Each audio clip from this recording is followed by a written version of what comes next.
el nostre grup parlamentari ha mirat en atenció la PNL que planteja el grup popular i concretament l'alcalde de Castelló i col·lega nostre, perquè considerem que aquest és un tema molt important.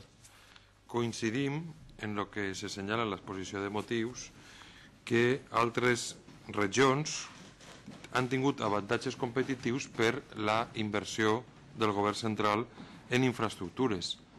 Infraestructures que en altres llocs s'han realitzat i que a la nostra terra no.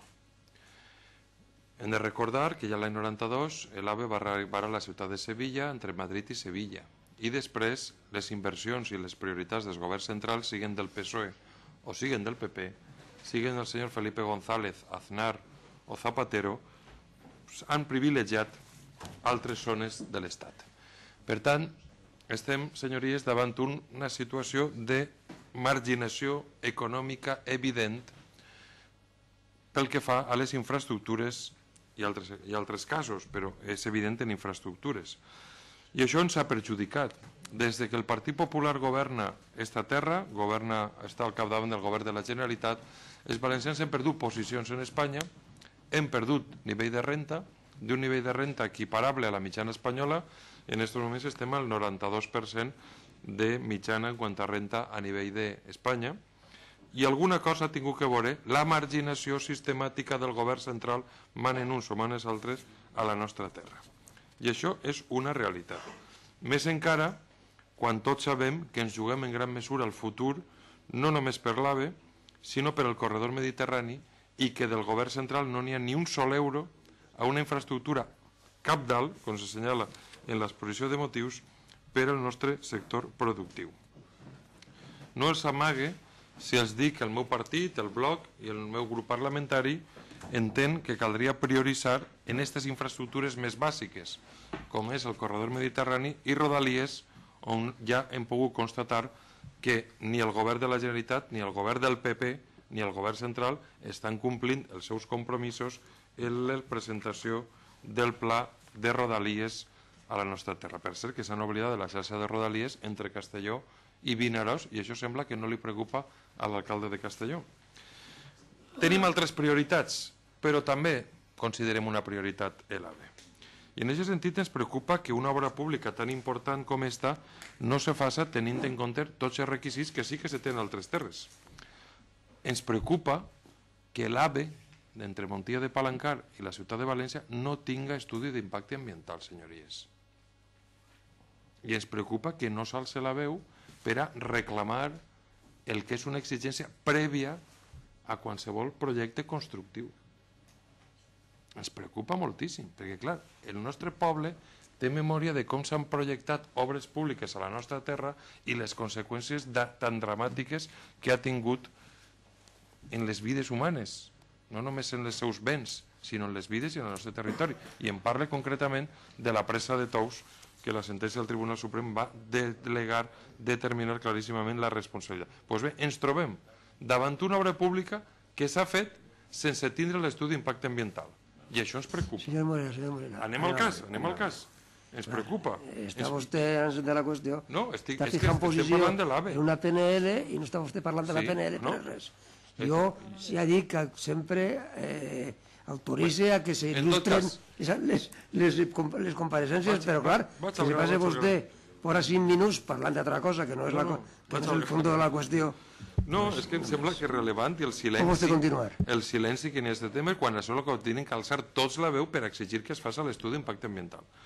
I en aquests moments jo no sé si l'AVE a Castelló suposa que el tindrà, perquè suposa, l'he demanat, i ha demanat l'estudi d'impacte ambiental de Montilla Palancar València, i el que pot tindre això en les afectacions en quant a inundacions i perill que pot tindre per a la població, però si estava previst el projecte constructiu i si s'ha renunciat i si s'ha derogat les licitacions ja previstes, doncs és de preveure que ahir n'hi ha un estudi d'impacte ambiental.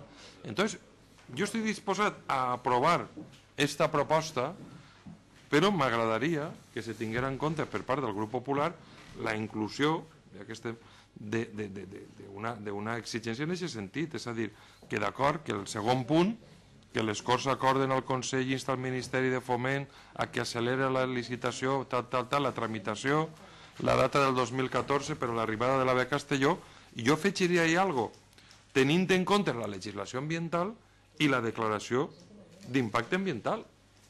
Una cosa tan bàsica com esta, simplement per a recordar que hi ha una legislació que ve d'Europa, que està incorporada a l'ordenament espanyol des de l'any 86, any de la incorporació d'Espanya a la Unió Europea, i que al sí algú se li ha oblidat.